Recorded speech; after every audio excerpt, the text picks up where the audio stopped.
La siguiente ponente, la verdad es que me ha costado resumir el currículum porque tiene una experiencia amplísima en todos los campos, en todas las instituciones, y yo creo que la verdad va a ser tremendamente enriquecedora su charla, ¿no? Estrella Sanz es conservadora y restauradora de bienes culturales,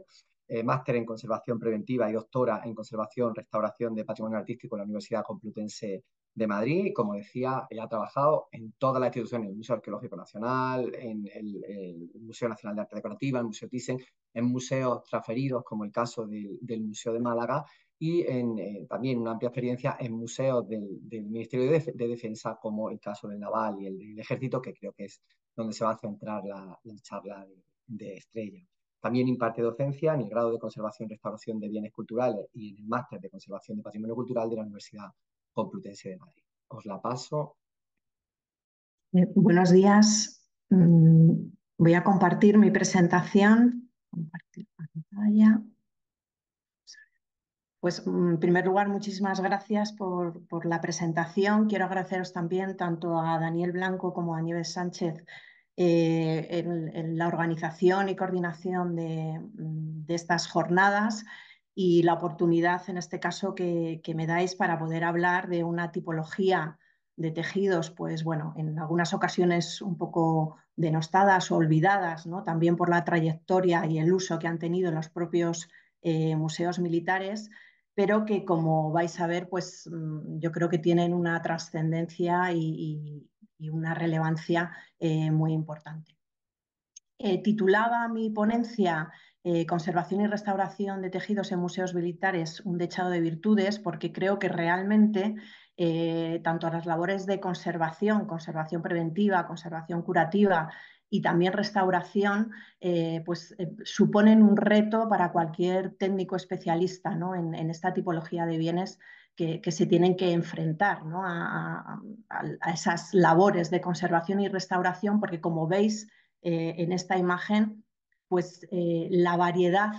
tipológica es amplísima, ¿no? Tenemos tejidos integrados en objetos, tejidos de gran formato, tejidos bidimensionales, tejidos tridimensionales, bueno, con muchísimas características y particularidades, ajustadas además y condicionadas por el uso previo que han tenido pues, muchísimas de estas piezas, y que por lo tanto los museos van a tener que adaptar sus pautas de conservación bueno, a todas estas características que comentábamos, y además pensando que no solo tenemos los tres museos insignia, ¿no? del Ministerio de Defensa, que son Museo de Tierra en Toledo y en Madrid el Museo Naval perteneciente a la Armada y el Museo del Aire y el Espacio, que representan, como os digo, estas tres grandes instituciones, sino que además hay un montón de museos, digamos que satélites, ¿no? dependiendo de estos tres cuerpos, que también van a tener que conservar y restaurar esta tipología de piezas. Yo, cuando hablo en general de conservación y restauración de textiles, ¿no? pero en este caso casi aún más aplicado a tejidos de museos militares, siempre digo que para establecer tanto las pautas de restauración como de conservación preventiva es muy importante atender a, bueno, sobre todo a estas cuatro cuestiones que hacen referencia a la importancia de la naturaleza histórica de estos textiles, porque normalmente son portadores de una gran carga histórica y de un carácter documental que se debe tener en cuenta a la hora de establecer cualquier pauta de conservación y restauración. Por supuesto, también en muchísimos de ellos hay una importante carga estética que, bueno, sufre esa evolución, ¿no? en paralelo con lo que son los cambios sociales, esos cambios de pensamiento,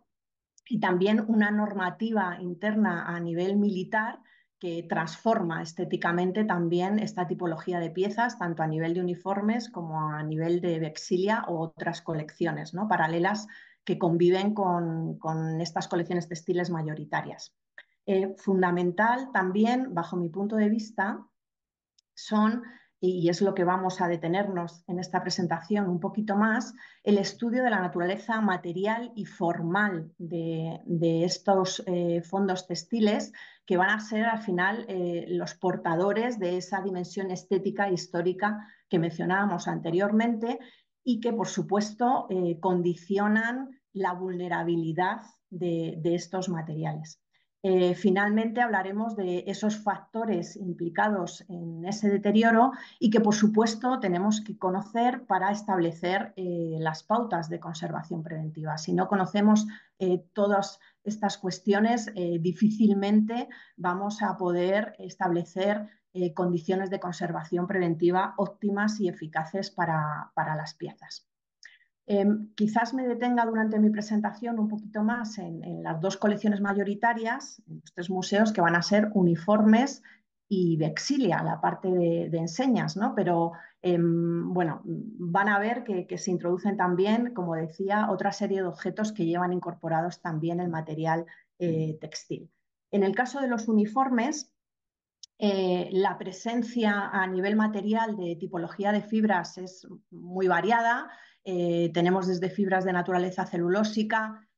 sobre todo en uniformes, ¿no? Asociados a ultramar o a climas más cálidos y que van a comportarse de una manera determinada frente a los factores externos de deterioro que mencionaríamos. Incluso en algunos de estos uniformes pues nos hemos llegado a encontrar sorpresas como que se incorporan pequeños elementos de papel que funcionan a veces como, bueno, como soporte de algunas insignias o de condecoraciones que pueden llevar incorporadas, ¿no? El uniforme. Por supuesto, también tenemos fibras de seda y lana, tanto en complementos de fajas, bandas, como también en los propios uniformes, sobre todo de gala, con bueno, uniformidad, con trajes de paño de lana, perdón, pero con forros en muchos casos también de seda, y que comportan también una particularidad en cuanto a comportamientos de humedad relativa, temperatura, por ejemplo, pero veremos también que en el caso de la iluminación. Con esta evolución histórica que comentábamos, por necesidades también de uso, porque no debemos olvidar que muchas de estas piezas son piezas que se incorporan al museo después de haber tenido una vida útil, entre comillas, ¿no? Y esta vida útil, por supuesto, condiciona el estado de conservación al que llegan las piezas, condicionan también los criterios de restauración, ¿no? Cuando se decide consolidar o limpiar algunas de estas piezas por esa trayectoria o esa vida que han tenido, pero también esa evolución histórica de necesidad de actualizar los materiales para nuevos usos del ejército en lo que es, ¿no? su vida profesional, ¿no? Y cómo ya empiezan a incorporarse a principios del siglo XX pues una serie de fibras artificiales y sintéticas, sobre todo en mezcla, en algunos casos también con fibras naturales. Y luego esos otros materiales pues asociados a complementos y otros elementos que en muchos casos pues comportan, como veis ahí en prendas de cabeza, pues plumas o hilos metálicos. En el caso de las banderas, los materiales predominantes sobre todo van a ser fibras proteínicas, seda y lana, tanto en las colecciones del Museo del Ejército como el Museo Naval. La inauguración del Museo del Aire y del Espacio es mucho más reciente, y esto se evidencia también en esa tipología material de sus fondos, ¿no? Donde se empieza a incorporar ya muchas más fibras sintéticas y colorantes. También es importante destacar la función que tiene la técnica constructiva, en este caso los ligamentos, ¿no? A la hora de comportarse frente a ciertos factores de alteración como pueden ser contaminantes, ¿no? El hecho de que estemos frente a un tafetán, una sarga o un raso o la densidad de estos materiales hace que, por ejemplo, un ataque por microorganismos pueda ser más importante o menos, ¿no? O sea que no hay que perder de vista la correcta documentación e identificación también de toda la parte técnica de estos materiales. En cuanto a la naturaleza formal, ya han visto en la primera imagen esta gran diversidad. Siempre deberemos tener en cuenta a nivel de conservación preventiva, por supuesto, la forma. Nos vamos a encontrar con tejidos bidimensionales, tridimensionales, semirrígidos, flexibles, que van a necesitar, ¿no? de una serie de soportes, no solamente para la conservación, sino también para la correcta lectura de las piezas. Por supuesto, el tamaño va a condicionar sistemas de almacenamiento y sistemas de exposición y vamos a ver cómo tenemos grandes formatos. Y el peso fundamental también a la hora de poder bueno, pues manipular todas estas piezas. En el caso de Vexillia, ven aquí algunos ejemplos de piezas bidimensionales, pero fíjense que también digo tridimensionales, porque aunque estamos hablando de objetos, ¿no?, que tienen objetos planos, ¿no?, en principio flexibles, vemos algunas piezas, sobre todo estandartes y bueno, ciertas piezas sí de Vexillia, que llevan incorporados una serie de bordados de realce, pues que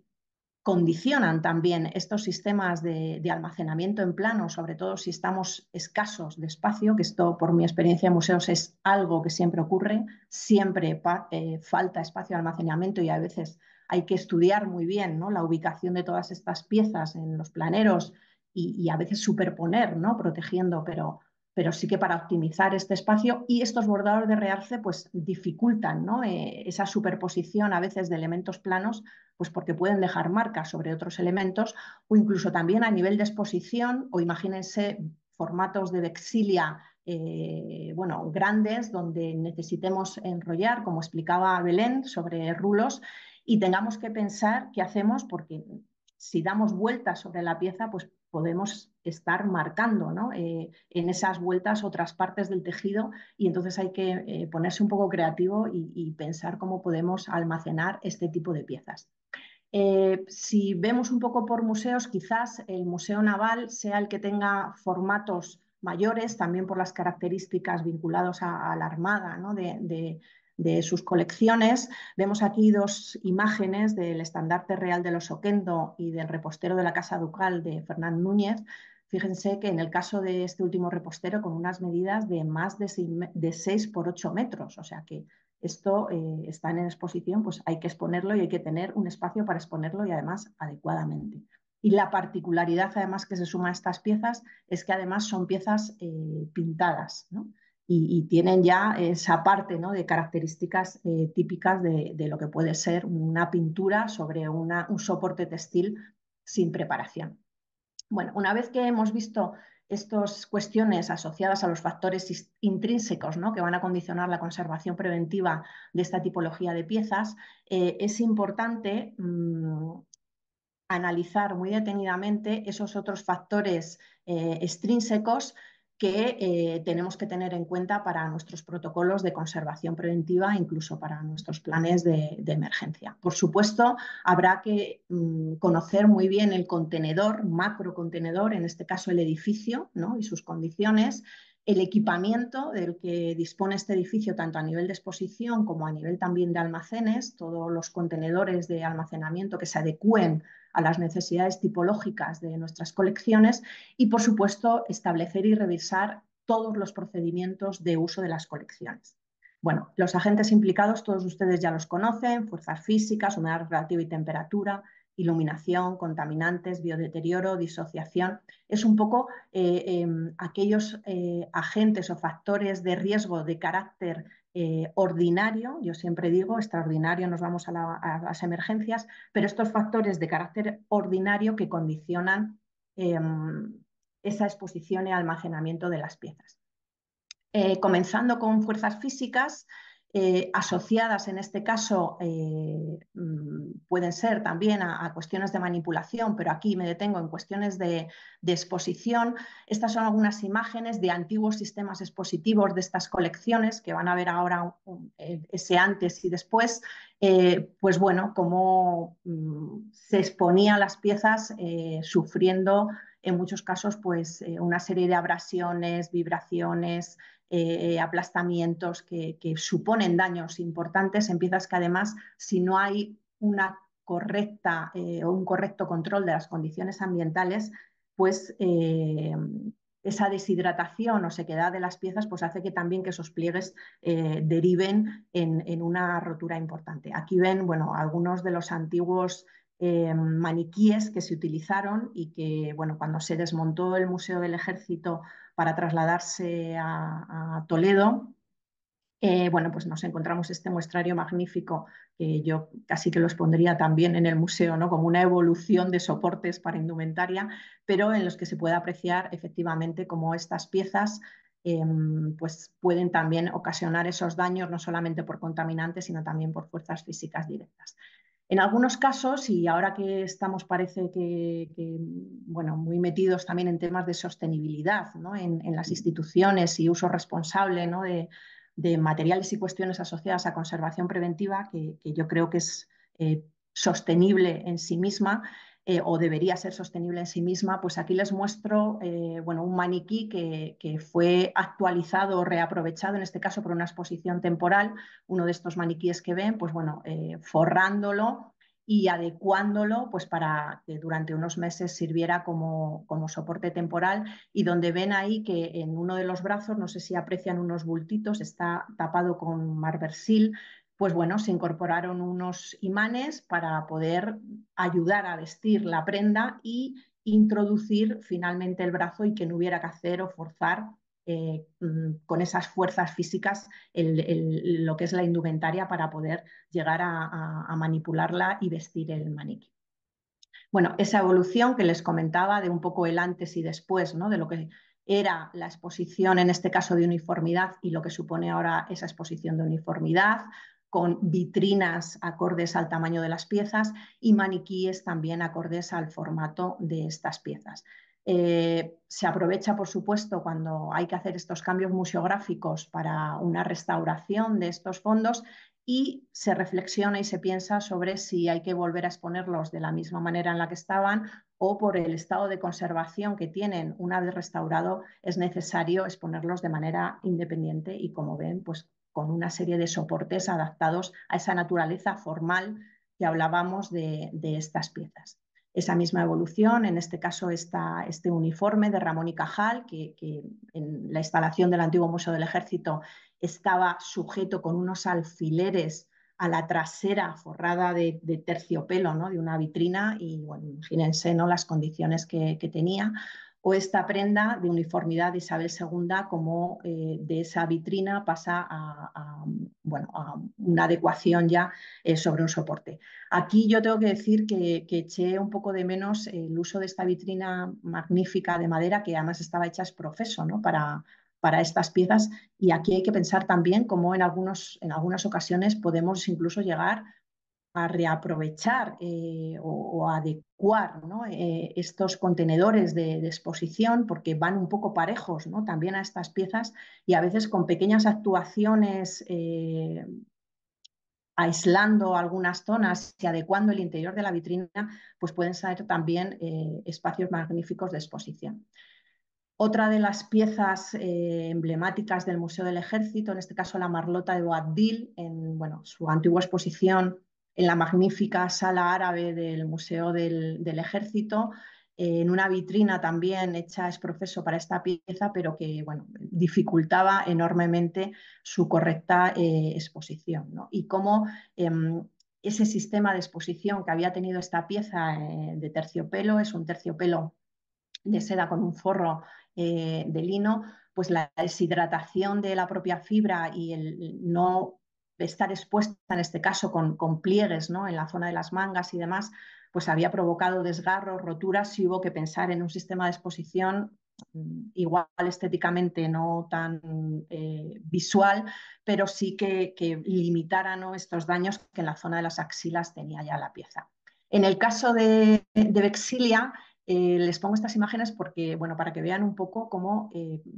fíjense que hasta 2008, que es cuando se hace comienza todo ese traslado del Museo del Ejército a Toledo, la colección de Vexilia, las banderas, se exponían de la misma manera que vemos en este cuadro de Dirk van Del, del siglo XVII, es decir, colgadas al aire en el espacio de una sala, con toda la problemática a nivel de condiciones ambientales que esto puede suponer para piezas que, como habíamos comentado, son de materiales tan frágiles como la seda, ¿no? Hay una actualización de este sistema expositivo, y en el nuevo museo pues, bueno, se adecua a unos soportes en los que estas piezas no sufran tanto, Y en algunos casos, pues condicionados por el tamaño de las vitrinas, pues también aquí pues, actúa el ingenio y se ven obligados a colocar esta especie de soportes con esta ondulación para achicar un poquito el ancho de estas piezas y que entren en el interior de la vitrina. Quizás, bueno, pues no sea lo más adecuado, pero si existe una rotación y un control, ¿no?, de estas condiciones, pues puede también funcionar. La humedad relativa y la temperatura, ya hemos dicho que van a ser unos condicionantes importantes de la conservación preventiva por todo ese uso que hemos estado viendo de estas piezas en muchos museos militares, es decir, hay una memoria sobre materiales bueno, que tenemos que convivir con ella o hay que convivir con ella y que suponen en muchos casos unas fatigas del soporte, deshidrataciones importantes. Y en otros también un ataque de biodeterioro sobre el que se va a tener que actuar. Esta imagen a mí bueno, me gusta mucho porque me parece una actuación mínima de conservación preventiva, pero muy efectiva. Y muchas veces es reflexionar y pensar, no sé si pueden apreciar ahí, esta es una prenda del Museo Naval, una prenda de uniforme, ese botón metálico, bueno, pues tiene activo un ataque de corrosión y estaba abrochada, en este caso la prenda, y no sé si aprecian en el ojal que ese ataque de corrosión estaba empezando a manchar la prenda. Y al final la actuación, hasta que se pudiera restaurar la pieza, pues ¿no? Se nos ocurrió en ese momento que era algo tan sensible como incorporar este celaire, que es un estrato flexible de polietileno, abrir un ojal para que el botón no se posase directamente sobre el tejido, sino que pudiendo seguir abrochando la prenda para que no tuviera esa deformación, pues incorporando este pequeño estrato de polietileno, pues evitáramos, ¿no?, que siguiera manchando y alterando progresivamente el soporte. Las condiciones de humedad relativa y temperatura, bueno, ya todos sabemos que es muy difícil establecer estándares, también en vía, ¿no?, de esa sostenibilidad que comentábamos, pero sí que es importante tener en cuenta la tipología de materiales que tenemos en nuestras colecciones para saber los máximos y mínimos respecto a estas condiciones de humedad relativa y temperatura, ¿no? En qué momento, si estamos hablando de seda, por debajo del 40% la fibra puede empezar a sufrir, o si estamos hablando de fibras celulósicas, pues estaríamos en el 30%, y estableciendo rangos un poco más flexibles, con unos máximos y mínimos, evitando esas fluctuaciones, pero teniendo en cuenta esas sensibilidades que van a variar dependiendo de si estamos custodiando un tipo de materiales que tienen una fibra u otra. Aquí llego a otro de los factores para mí determinantes en la conservación preventiva de las piezas textiles en museos militares, y que, bueno, fuimos conscientes de ello cuando se empezó con todo el desmontaje de los fondos para el traslado primero a un almacén temporal y posteriormente al Museo del Ejército en Alcázar de Toledo. Comenzamos a desvestir y a desmontar las piezas y nos encontrábamos el testigo del grave daño que habían sufrido todas estas piezas por la acción de la luz. Ahí ven unos pies de dos maniquíes que estábamos desvistiendo, y cómo la parte protegida por la propia indumentaria, en este caso por el calzón y por los zapatos, es la que conserva el color original de estas piezas, y cómo la otra parte, en este caso de las medias, están absolutamente decoloradas. Pues bueno, estas alteraciones a nivel no solo fotoquímico, sino también fotooxidativo y termoquímico, que suponen una importante alteración de las fibras textiles y que además es irreversible. Para mí este es el mayor agente de deterioro que puede tener un tejido, porque es acumulativo, irreversible, como la luz en nuestra piel, ¿no? Pues así lo tenemos que ver. En el caso de la vexilia, pues aquí también ven la incidencia, ¿no?, de este factor de alteración de la iluminación. La primera imagen es un fragmento de la bandera de Lepanto, y en el desmontaje que estaba enmarcada, pues vimos como el soporte trasero, que es ese tejido que ven de color morado, había quedado como una radiografía al estar cubierto por el fragmento textil, que es el fragmentito que vemos más a la derecha, como